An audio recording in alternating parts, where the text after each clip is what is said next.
ስሙኝ በሶስተኛውና በአራተኛው ክፍለ ዘመን ቤተክርስቲያን መንፈስ ቅዱስና መጽሐፍ ቅዱስን ጥላ ከፖለቲካ ጋር ተጋባች።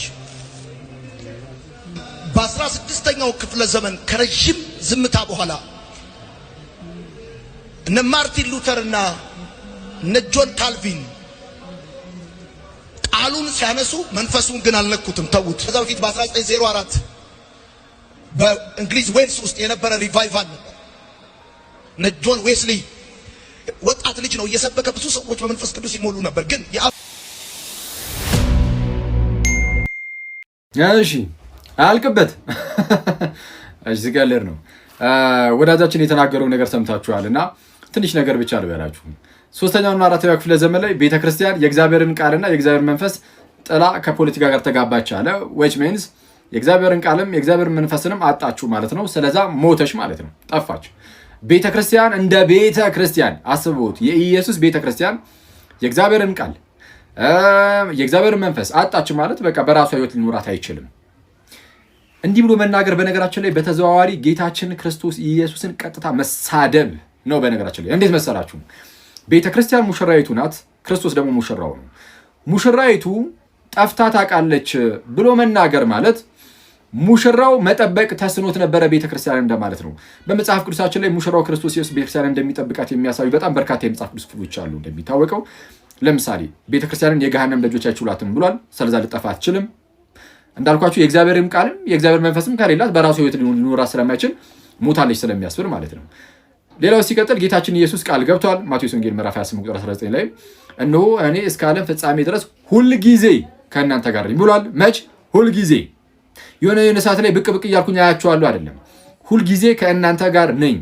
ለምን? ለዘላለም የሚኖረውን ከእነርሱ ጋር ማለት ነው መንፈስ ቅዱስን ስለሚልክላቸው በእርሱ በኩል ሁሌ ከእነርሱ ጋር ይኖራልና ወላጆች እንደሌላቸው ልጆች አልተዋችሁም ብሎ ጌታችን ኢየሱስ ቃል ገብቷል።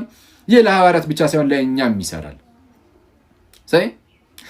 ወዳጃችን ግን እያለ ያለው በቃ ክርስቶስ ቤተክርስቲያንን ወላጅ እንደሌላት ልጅ ብቻዋን ጥሏት ነበረ እንደማለት ነው። ይሄ ክርስቶስን ከመሳደብ ውጪ ሌላ ምንድን ነው? ባይሆን ግን ክርስቶስ ቤተክርስቲያንን እንደሚጠብቃትና ሁሌም እንደሚንከባከባት ክቡር ጳውሎስ እንዲህ ብሎ ይናገራል። በኤፌሶን መልእክቱ ምዕራፍ 5 ቁጥር 25 ጀምሮ እንዲህ ይላል፣ ባሎች ሆይ ክርስቶስ ደግሞ ቤተክርስቲያንን እንደወደዳት ሚስቶቻችሁን ውደዱ። በውሃ መታጠብና ከቃሉ ጋር አንጽቶ እንዲቀድሳት ስለ እርሷ ራሱን አሳልፎ ሰጠ። ስለ ቤተክርስቲያን ራሱን አሳልፎ ሰጠ። እስከ ሞት ድረስ ከወደዳት ራሱን አሳልፎ የሰጠው ለእርሷ ከሆነ እንግዲያውስ በተአምር እንድትጠፋ አይፈቅድም።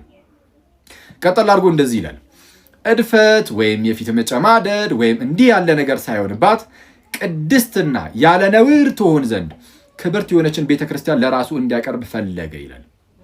ምን ሳይኖርባት? እድፈትም የፊት መጨማደድም። የፊት መጨማደድ የሚመጣው ከእርጅና ጋር ነው። ማይ ብራዘር፣ እርጅና እንኳን እንዳይኖርባት፣ እድፈት እንዳይኖርባት፣ ነውር ወይም እንዲህ ያለ ነገር ሳይሆንባት ክብርት የሆነች ቤተክርስቲያንን ለራሱ እንዲያቀርብ ፈለገ።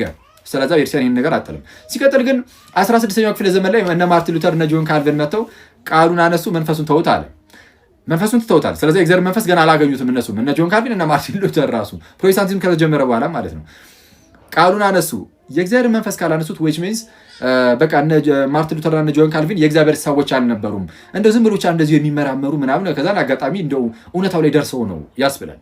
አይ የእግዚአብሔር ሰዎች ነበሩ ከተባለ ግን በሐዲስ ኪዳን ወደ እውነት ሁሉ ይመራ ዘንድ የተሰጠው መንፈስ ቅዱስ ስለሆነ ያለ መንፈስ ቅዱስ ወደ እውነታው ወይም ወደ እግዚአብሔር ቃል መድረስ አይቻልም። ስለዚህ የእግዚአብሔር መንፈስ ከሌላቸው እንግዲያውስ ከእግዚአብሔር አይደሉም ያስብላል። ስለዛ ፕሮቴስታንቲዝም አነሳሱም ከመንፈስ ቅዱስ የሆነ ከእግዚአብሔር የሆነ አይደለም ያስብላል።